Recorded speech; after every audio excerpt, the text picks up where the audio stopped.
Bienvenidos al Foro del Futuro Próximo 2017 sobre movilidad. Sobre movilidad nadie sabe más que la empresa municipal de transportes de Madrid, que este año cumple 70 años. Y es un honor dejar la apertura del foro a Alfonso Fernández Heredia, director gerente de la MT.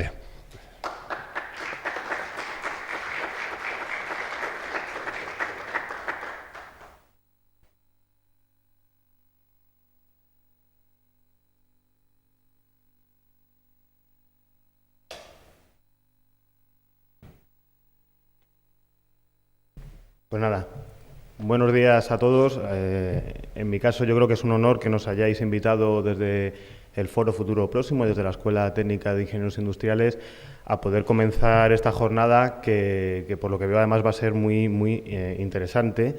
Y bueno, yo la verdad venía un poquillo agobiado porque digo, joder, voy a venir a una jornada llena de tecnólogos, con gente que sabe seguramente mucho más de vehículos.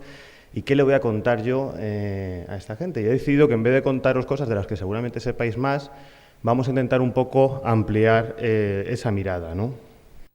Y simplemente no sabía si íbamos a ser muchos o pocos y os proponía hacer un pequeño juego para ver en qué estamos pensando todos, ¿no? Os voy a poner una pregunta, luego otra, y lo único que os pido es que hacer el típico ejercicio de que muy rápidamente, lo primero que se os venga a la cabeza, se lo digáis a la persona que tenéis al lado, lo digáis en alto y a ver qué tipo de cosas escuchamos. Si alguno se anima, lo que pasa es que yo sé que suele ser muy violento, a decirlo en alto a todo el auditorio, pues yo se lo agradezco y así más o menos sabemos qué pasa, pero no suele entrar la vergüenza. Cuando hemos titulado El futuro y la movilidad, ¿qué estáis pensando? ¿Cómo os imagináis dentro de 10 años, de 20 años, la movilidad? Venga, 5 segunditos y se lo decís al que tengáis al lado, si hay algún entusiasta que lo diga en alto.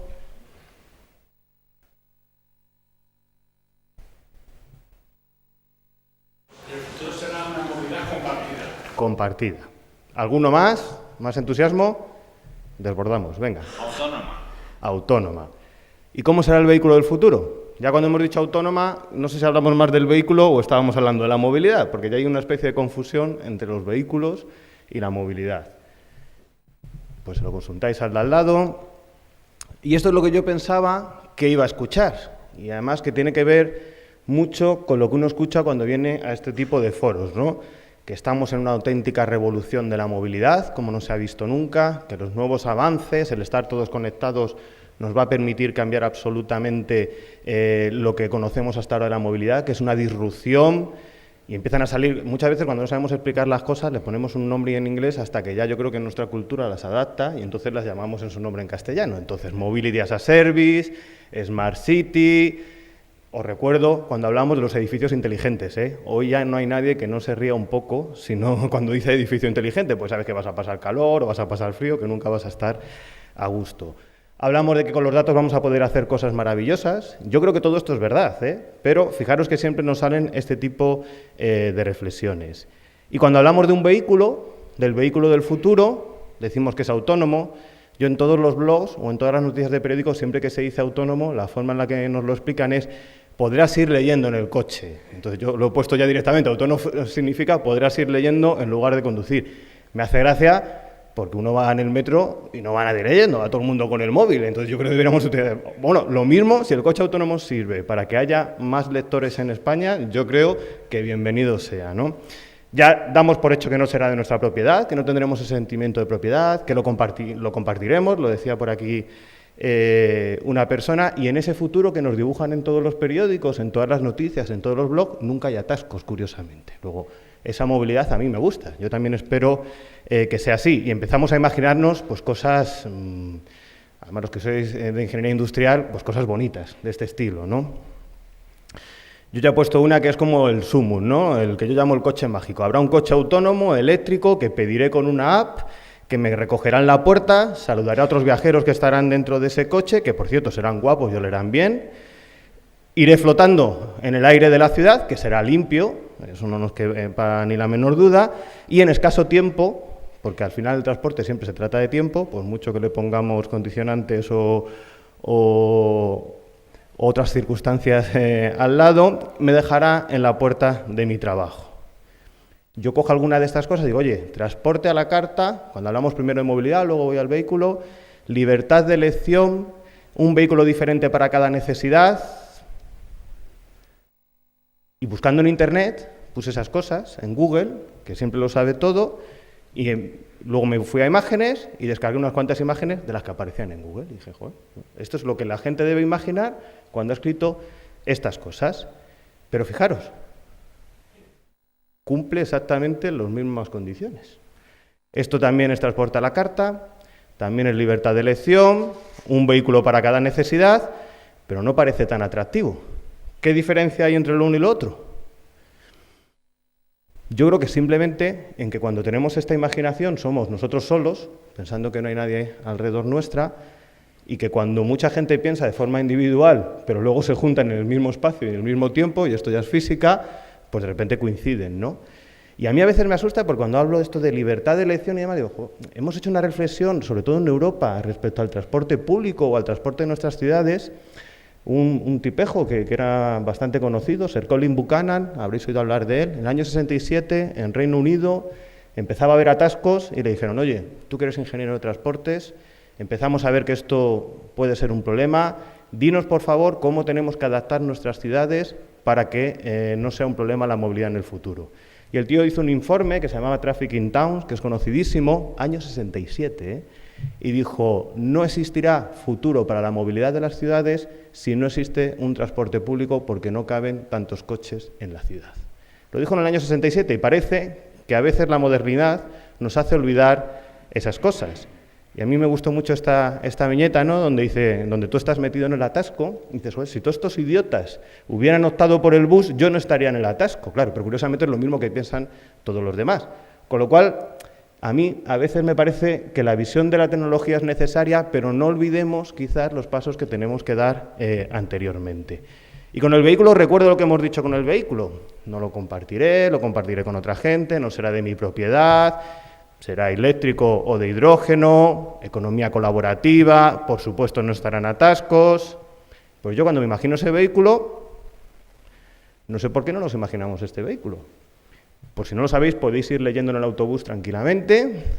Si hacemos carriles bus, os aseguro que tampoco tendríamos atascos. Es eléctrico, es eficiente, lo compartes con otra gente, no es de tu propiedad, o al menos no es directamente. Esto lo veremos en las calles de Madrid a partir de enero. Sabéis que es los vehículos que ha comprado la MT 100% eléctricos. Este es el modelo de Irizar, que además es fabricación aquí en España. Y bueno, pues será una realidad muy pronto. Y cumple todos los condicionantes de cómo nos imaginamos el vehículo perfecto. Solo que parece que no, lo que no cumple es tan buen marketing desde mi punto de vista. Y entonces, yo creo que a veces confundimos, y cuando hablamos de movilidad no deberíamos estar hablando de tráfico, que es de lo que hablamos todo el rato. Y si pensamos en términos de movilidad, ¿cuál es la diferencia para mí? Tráfico es cuántos vehículos caben por un sitio. La movilidad es, oye, yo tengo una necesidad de estar en otro sitio para hacer otra cosa.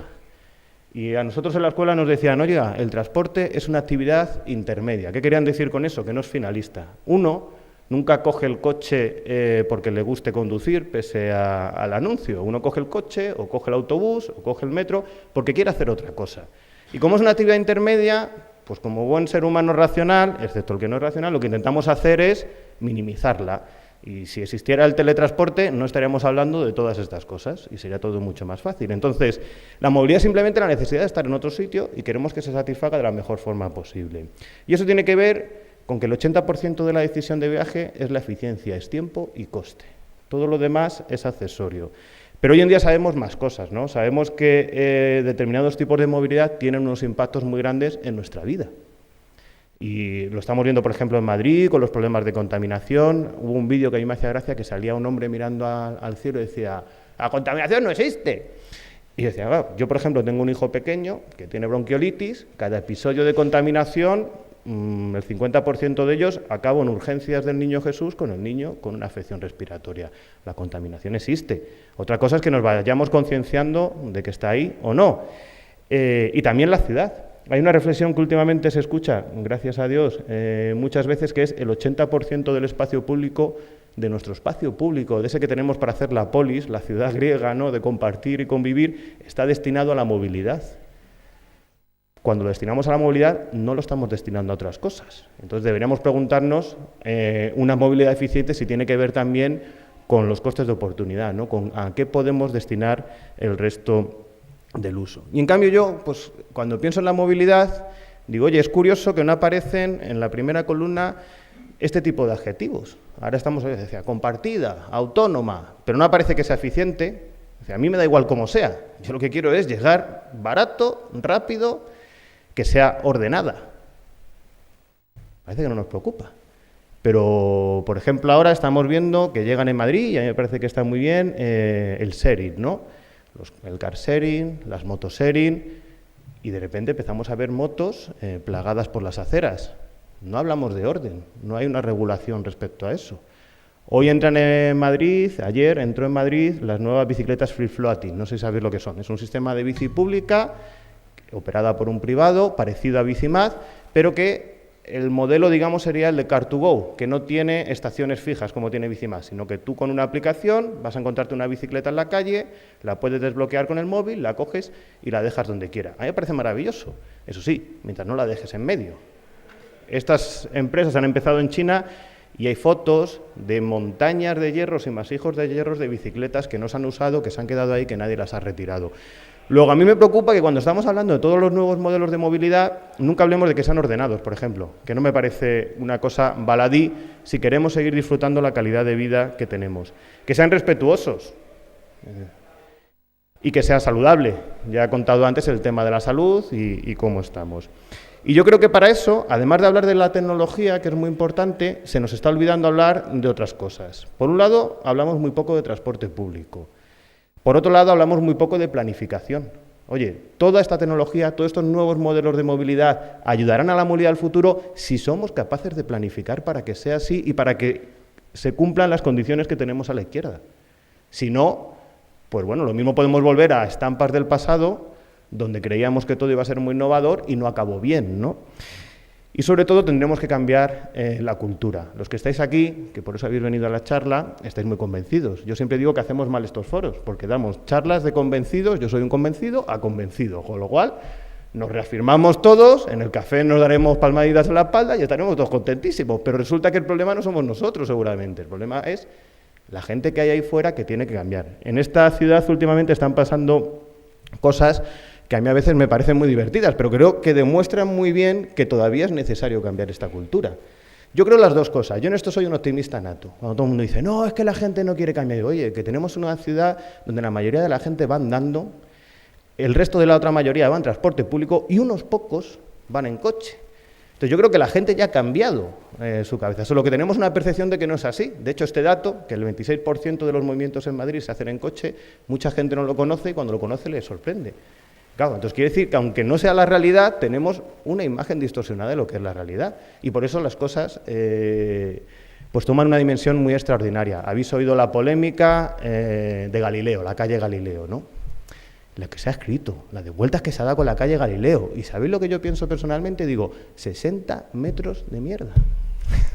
Es que a la vez que se estaba haciendo el corte en Galileo, había otras 30 calles, tuve el detalle de comprobarlo, cortadas en la ciudad de 60 metros porque se estaba metiendo o estaba haciendo obras de reparación el canal de Isabel II. 30. Y no era noticia. Y era la misma afección que causaba Galileo. ¿Qué pasaba con Galileo? Que Galileo estaba diciendo, yo quiero cambiar las cosas. Y entonces entrábamos ya en otro tipo de lógica, en una lógica de poder o de otro tipo de condiciones. Pero la afección de Galileo era exactamente la misma que la de cualquier corte que vemos en la ciudad para meter una zanja, para hacer una obra de conservación o de mantenimiento. Así que, fijaros, cuando hablamos de tecnología, cuando hablamos de la movilidad del futuro, muy pocas veces hablamos de la cultura. Y yo creo que es importante hablar de la cultura porque a veces mirando lo que ha pasado en el pasado, pues podemos saber gestionar mejor los cambios que están por venir. Y os he traído simplemente 3 reflexiones en torno a la cultura de la movilidad, porque parece que la movilidad ha sido siempre igual, hasta ayer, que de repente viene la disrupción, ¿no? Y yo digo, bueno, ¿hemos hecho avances en lo que tiene que ver con la capacidad de las vías? Desde que Macadam inventó el firme, lo cual supuso una revolución absoluta, es decir, el hecho de poder asfaltar el aglomerado, eso, aunque ahora lo veamos como normalizado, en su época era una revolución absoluta. Era la diferencia entre poder ir a 15 por hora, a poder ir ahora, aunque no debamos, a 200 kilómetros por hora o a mayores velocidades. Es decir, fijaros la innovación tecnológica, multiplicar la velocidad por 8 por 9. Pues eso lo conseguimos con las infraestructuras. Nuevos vehículos ha habido en el pasado. El tren era un nuevo vehículo. Parecía que el tren lo iba a resolver todo. Y lo que hicieron las ciudades fue crecer. Pero desde luego los tiempos de viaje no disminuyeron. Con lo cual tenemos que intentar reflexionar por qué ya ha habido otras disrupciones dentro del sistema sociotecnológico de la movilidad que no han acabado como pensábamos. Como veo que el público es joven, algunos no se acordarán de esto. Esto es Atocha. Algunos se acuerdan y otros no. Yo cuando se la enseñaba a mis alumnos no se lo creían. Decían, no, esto es un montaje, esto es una broma. Y decía, no. Y esto es Atocha no hace mucho tiempo, ¿eh? Yo no sé cuándo se desmontó, en el 86, no lo sé. Pero por ahí, ¿eh? Decía, hasta hace muy poco tiempo hicimos esto. Hoy nos parece una aberración, nos parece una locura. Eso es un cambio cultural en la percepción de las cosas. ¿Pero por qué hicimos esto? Porque hoy nos parece como una cosa diciendo, bueno, esto es imposible, ¿a quién se le ocurrió hacer esto? Voy a ver si funciona. Os he traído un vídeo de la inauguración de lo que comúnmente llamamos el Escaletri de Atocha.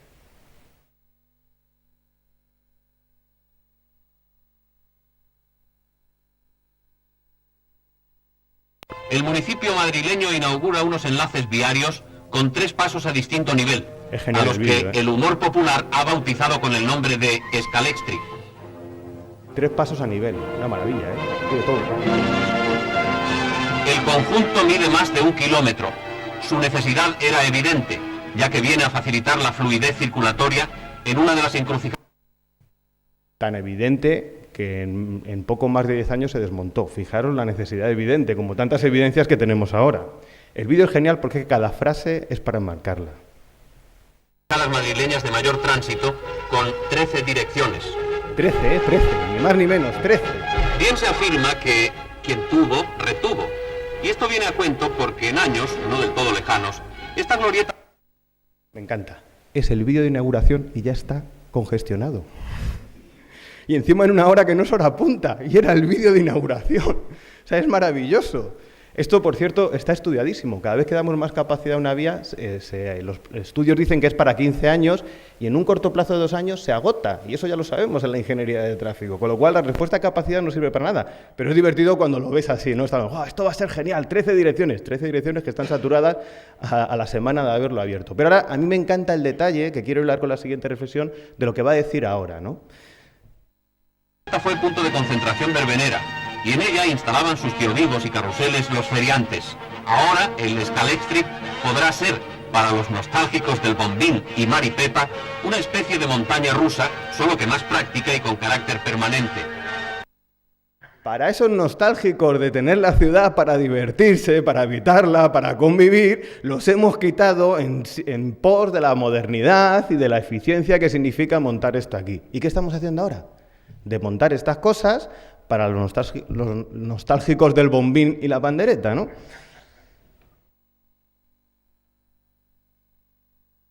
Entonces, con esto simplemente os quiero decir una reflexión. Cuidado con las grandes innovaciones culturales que van a cambiarlo todo, porque muchas veces estos caminos son de ida y de vuelta, ¿no?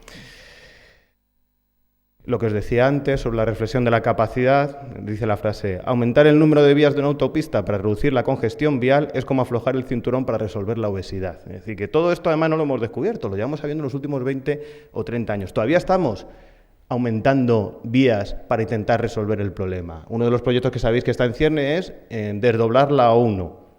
Muy bien. ¿Qué vamos a hacer? Desplazar el problema. Si ahora está en la A1, estará en el nudo norte, no nos preocupemos, pero lo único que haremos será desplazar el problema. Y esto era lo del bombín, ¿no? Es decir, justamente ahora lo que estamos haciendo es cosas, esa foto que tenéis ahí, yo creo que la conocéis porque ya ha sido famosa, lo están haciendo, ahora hay gente que dice que en el Ayuntamiento de Madrid son cochófobos. Esto lo hizo Nueva York, Manhattan. No sé si los americanos se les puede también tachar de que tienen algo en contra del coche. ¿Y qué están haciendo? Pues que cuando no hay espacio y un coche más no significa nada, a veces es mejor recuperar ese espacio público para otro tipo de actividades que se tienen que dar en la ciudad. Y que yo creo que en una sociedad cada vez más individualista como la nuestra, Pues es muy importante. Esa otra foto es lo que nos imaginamos todos de un país nórdico, ¿no? Eso es lo que se llama un espacio de convivencia, donde no hay delimitados dónde tiene que ir el coche, dónde tiene que ir la bici, sino que todos conviven porque van a una velocidad pequeña y se generan espacios habitables. Y decimos, ahora los grandes expertos de movilidad dicen, tenemos que ir a esto. Esto es a lo que tenemos que ir, a pacificar la ciudad. Eso es el paradigma, hacia ahí queremos ir. Y a mí también me hace mucha gracia. Hubo una campaña en la época de Alberto Ruiz Gallardón que era, no me acuerdo cómo era, pero intentaba hacernos pensar todo lo que había evolucionado Madrid. Y lo que hacía era poner fotos del Madrid antiguo con fotos del Madrid moderno. A mí la campaña me produjo toda la sensación contraria, porque yo veía el Madrid antiguo y decía, pues mola, no sé, la gente está tranquila. Y fijaros, eso que tenéis ahí, que es la misma foto que tenéis ahora a la izquierda, es la misma calle, es un espacio compartido. Si queréis le pongo la marca del IKEA para que mole porque es nórdico, pero era un espacio compartido en esta ciudad hace 70 años. Y funcionaba, y no pasaba nada, y había tranvías, y convivían con la gente, sin más. Pero decidimos utilizar la ciudad para otra cosa. Y eso fue un cambio cultural, simplemente lo digo. Ahora, precisamente, nos hemos quizás un poco arrepentido de esas decisiones. Pero vendrán unos nuevos vehículos, no sé si autónomos o no, que lo cambiarán todo. Os puse la reflexión del tren, me he fijado en uno más pequeño en el que yo aún confío, llevo 100 años confiando en él, en que cambie la movilidad de las ciudades, que es la bicicleta. Esto es una caricatura, unas viñetas de Uderzo, que es muy bonita, ¿no? Cuando aparece la bicicleta, pues ¿quién tenía acceso a la bicicleta? Pues la gente que tenía pasta, como en todos sitios, ¿no? Luego vino el coche, que también tuvo acceso a la gente que pasaba al coche. Las ciudades crecieron. Y entonces los obreros que ya tenían que ir a las fábricas que estaban más lejas, como no llegaban andando y la bicicleta se popularizó, pues empezaron a utilizar la bicicleta. Hay fotos e imágenes, por ejemplo, en Sevilla de un 80% de uso de la bicicleta. Acá nos decimos, la bicicleta es imposible. Pues la bicicleta fue posible, fijaros, un 80% de uso de la bicicleta. Luego, ¿qué ocurrió? Que se popularizó el coche. Y eso, ocurrió lo mismo que con la bicicleta, con un pequeño fallo, que el coche ocupa un poquito más que la bicicleta. ¿Y ahora qué pasa? Cuando nos hemos dado cuenta que el coche ocupa más que la bicicleta, volvemos otra vez a decir que la bicicleta es una alternativa y que es una posibilidad y demás. Esto es Copenhagen es un colectivo de urbanistas de Copenhague y lo dijeron, yo creo que es una imagen muy fácil. Dicen, esto es un atasco sin coches eléctricos y esto es un atasco con coches eléctricos. Es cierto que los de abajo contaminan más, si no vamos al origen de las emisiones. Pero lo importante es que, además del problema de la contaminación, hay un problema de ocupación del espacio y es importante reflexionar. Lo que tenéis a la derecha fue otra invención en China sobre una especie de autobús que, para no estorbar a los coches, iba como una especie de 2 raíles y no ocupaba espacio. Yo esto se lo puse en un examen a mis alumnos de planificación del transporte. Y claro, todo el mundo dice, genial, y digo, claro, esto tiene un problema, que es que a veces tú quieres que el autobús vaya por el carril que tiene que ir o un carril reservado para que haya menos coches, porque cuanta más capacidad, más y más viene. Esto se lo vendieron a una ciudad china, un prototipo, y a los 2 años rompieron el contrato y se dieron cuenta que no servía para nada y que era incluso peor. Entonces, cuidado, que es muy fácil hacer un 3D muchas veces, y otra cosa es que tenga una lógica, y para que tenga una lógica hay que entender cómo funciona la ciudad. De esto no voy a decir nada. En la paradoja de Jevons, sabéis que fue un economista que dijo, cuidado, que todo aumento en la eficiencia se ve absorbido, esa mejora, por un mayor consumo. Y eso en la movilidad ha ocurrido. Nuestros coches actualmente tienen un consumo energético en torno al 35 y al 50% menor de lo que tenían hace simplemente 10 años. Es decir, son máquinas muchísimo más eficientes. ¿Eso quiere decir que ha habido menor consumo o menores emisiones derivadas de la combustión de combustibles? No. ¿Por qué? Porque ha habido muchísima más movilidad. Entonces, no sirve de nada que tengamos máquinas más eficientes si a la vez no reducimos el uso de ellas. O si incluso esa reducción lo que hace es que haya un mayor y mayor consumo. Pero yo estos son como advertencias, ¿no? Pero, insisto, yo soy positivo. Esto es Madrid, reparto modal. La línea roja, lo rojo sería transporte privado y este es el 26% que os decía antes. Tenemos una de las ciudades donde más se anda y más se usan los modos sostenibles. Entonces yo lo que digo es, todo lo que esté por venir para mejorar eso, perfecto, pero cuidadito con estropearlo. Es lo único que tendríamos que tener en cuenta. ¿Qué sabemos? Sabemos que Madrid eso es Barcelona y Atlanta, la misma población y una imagen a escala. Evidentemente hablamos de densidad. ¿Cómo es Madrid? Madrid es una ciudad densa y compleja. Compleja quiere decir que mezcla los usos. ¿Y esas ciudades qué tienen? Tienen grandísimas ventajas. En ellas funciona el transporte público muy bien, y en ellas las distancias son cortas, y en ellas se puede andar a muchos sitios. Pues sigamos intentando ser esa ciudad mediterránea. Hay otro tipo de modelos de ciudades que necesitan otro tipo de infraestructuras. Y cada uno elige qué tipo de ciudad quiere. Esto, evidentemente, es una ciudad de Estados Unidos. Pone ahí dónde está Wall-E, no sé si lo veis, está justo en el centro de la imagen, el pobre. Como no hay ni aceras, pues está pensando por dónde cruza. Entonces, pensemos que hay otros modelos, pero entonces requieren otras ciudades, con otras consecuencias. Cine de barrio. Esta es otra que tampoco mis alumnos se acordaban ya de lo que era cine de barrio, creían que era el programa de parada. Y esto tiene que ver con que otra de las cualidades, decía, es la densidad, que ya vemos qué influencia tiene, y la otra de las cualidades es no sacar los usos de la ciudad, concentrarlos y sacarlos fuera. Fijaros que Madrid, ciudad de la imagen, ciudad de telefónica, yo digo, la siguiente será ciudad del dentista. Ciudad de la justicia, gracias a Dios, no funcionó. Pero bueno, cuidado, porque cuando hacemos esto, ¿qué pasa? Pues que antes, como iban... Esto hay una forma muy fácil de hacerlo, es decir... todos los que tenéis más de 40 años, ¿cómo ibais al cine? Andando. ¿Por qué? Porque en vuestro barrio había un cine. Todos los que tenéis menos de 40 años, ¿cómo vais al cine? Muchos en coche. ¿Por qué? Porque no hay cine en vuestros barrios. Pues ahora tenemos una movilidad que no teníamos antes. ¿Por qué la eficiencia de los coches no ha servido de nada? Porque hemos sacado muchas cosas y hemos provocado mucha más movilidad. ¿Y eso cómo se resuelve también? Pues una parte de la receta era planificación, tener en cuenta la cultura, evitar las ensoñaciones y el transporte público. El transporte público, a pesar de ser la MT, no voy a hablar mucho porque creo que sobran los motivos, como decía Sabina, sobran las palabras. Solo os voy a traer un ejemplo que no sé si recordáis, que este es más reciente. No sé si sería en el 2000... Bueno, espérate, ahí sale la noticia.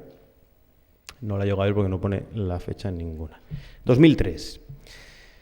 Fue lo que se llamó la huelga salvaje de metro, la llamaron. Los maquinistas de metro decidieron no cumplir servicios mínimos y parar todo el servicio de metro durante 3 días. Los que lo recordáis, que está muy reciente, la ciudad simplemente, ¿qué ocurrió con ella? Colapsó. Llegaron tarde hasta los que tenían que dar las noticias, llegaron tarde a dar la noticia de que había habido una huelga salvaje de metro, porque la ciudad colapsó. ¿Y por qué colapsó? Porque Metro de Madrid mueve al día 2 millones de viajeros. La empresa municipal de transporte mueve 1.600.000. Y el coche mueve 1 millón. En una ciudad como Madrid, en la que de repente 2 millones se tienen que buscar la alternativa, no caben en la MT, pero por supuesto que tampoco caben en otros modos, sean compartidos o mágicos. No caben. Entonces, de transporte público solo voy a decir esto. No hay futuro para la ciudad, o al menos para la ciudad que queremos, para esta ciudad mediterránea, si no hay un transporte público eficiente, moderno, innovador, en el que podáis leer y lo que queráis. Pero no nos ensoñemos, eso no va a ser posible de otra manera. O tenemos un transporte colectivo que sea eficiente en términos económicos, de tiempo, y tendremos entonces que hacer que sea eficiente en términos de tiempo, de frecuencia, pero sobre todo de ocupación del espacio, o tendremos que cambiar la ciudad. Y no vale solo con que hagamos coches maravillosos, tendremos que cambiar la ciudad y asumir lo que eso significa. Y por último, tecnología. Entonces, yo con esto no quiero dar como la imagen o la idea de que todos estos cambios sean malos. Lo que quiero decir es, oiga, vamos a sentarnos y vamos a ver cómo coger lo mejor de los cambios y evitar las posibles externalidades negativas que pueden tener, porque ya nos ha pasado muchas veces a lo largo de la historia, si es que existe la historia de la movilidad, con lo cual no repitamos simplemente los errores del pasado. Por ejemplo, ya sabemos, por lo poco que hay reciente en los estudios, el sharing, que el sharing solo funciona en las ciudades donde hay un gran transporte público. Pues no olvidemos que entonces no intentemos dar un discurso de que una cosa sustituye a la otra, sino que veamos cómo podemos completar el sharing con el transporte público. ¿Dónde no es eficiente el transporte público? Donde no hay densidad. en la periferia, en las urbanizaciones de los extrarradios, pues quizás es ahí donde el sharing tendría que estar. ¿Dónde se ha situado por ahora el sharing en Madrid? En el centro, donde hay oferta para todos. Pues quizás sería mucho más interesante que consiguiéramos que el sharing fuera a esos sitios donde el transporte público no es eficiente, porque un autobús para una persona es la peor solución que pudiéramos pensar. En ese sentido, ¿cuál es el papel de una empresa de transportes como la empresa municipal de transportes en esta coyuntura, ¿no? Nosotros lo que hemos hecho ha sido convertirnos, después de 70 años de historia, en los últimos 2 años nos hemos convertido en... Hasta ahora yo creo que la MT se llamaba MT, pero era la empresa municipal de autobuses, se debería llamar EMA. Y ahora estamos intentando ser, de verdad, una empresa municipal de transportes. ¿Qué significa eso? Estamos empezando a integrar otros servicios. La MT también integra aparcamientos disuasorios, uno que es menos popular, pero que es muy necesario, que es el servicio de grúa. También ha integrado últimamente Bicimad, está empezando y tiene 75 puntos de recarga eléctrica para los usuarios, para los ciudadanos en toda la ciudad, y va a incrementarlos en más del doble. Y eso nos convierte en una especie de operador multioperador, valga la redundancia, es decir. Así que nosotros reflexionamos mucho sobre esto de la mobility as a service, la movilidad como servicio, y cómo en vez de ofrecer servicios concretos o en vez de ofrecer viajes, empezar a ofrecer servicios de movilidad. En esto que decimos, ¿no?, de darle una solución al viajero complementándonos con otros usuarios. Tenemos claro que estos nuevos modelos de movilidad solo vienen a ayudarnos, pero tenemos claro que tenemos que aprender a complementarnos. Por ejemplo, una de las iniciativas que vamos a llevar antes de final de año, si todo va bien, sacaremos una versión beta, es una aplicación que integre a todo el sharing que hay en la ciudad y lo conecte con nuestros servicios. Es decir, ya sabemos que va a haber dentro de poco hasta 4 plataformas de car sharing, hay actualmente ya 4 plataformas de motosharing, va a haber... Ayer llegó la primera, pero puede llegar a haber hasta 5 o 6 plataformas de bicicleta compartida también. Yo creo que al ciudadano, esto es una lección que aprendimos hace mucho tiempo en transporte. Al ciudadano le va a importar un carajo si es Car2Go o si es Imov o si es no sé qué. Lo que va a querer es, oye, yo quiero saber cuál está más cerca, cuánto me cuesta llegar a otro sitio y qué alternativas tenemos. Voy a volver un segundo al pasado. Esa reflexión la hicimos en el año 86... con el transporte público. En aquella época, cada transporte público, cada autobús que iba a cada uno de los pueblos de Madrid era una compañía diferente. Entonces tú decías, oye, yo quiero ir a Villalba. Pues la Blasa se coge no sé qué. Sin embargo, la Continental se coge no sé cuánto. Se hizo una cosa como el consorcio, que no era más que decir, oye, el usuario lo que tiene que saber es que hay autobuses que van fuera de Madrid y autobuses que van dentro de Madrid y que hay tarifas diferentes. Y cómo nos organicemos hacia adentro da absolutamente igual. Pues yo creo que los cambios que fueron para bien en el pasado también los podemos aplicar ahora, y nosotros vamos a intentar hacer el mismo servicio. Al usuario le va a dar igual si moverse en MT, en Car2Go o en lo que sea. Seguramente lo que quiera es ir de un sitio a otro y que se lo pongamos fácil. Entonces vamos a intentar, por ejemplo, con esta plataforma combinar nuestros servicios para que esa movilidad del futuro sea realmente posible y no solo una ensoñación que nos repitamos unos a otros. Pues muchas gracias.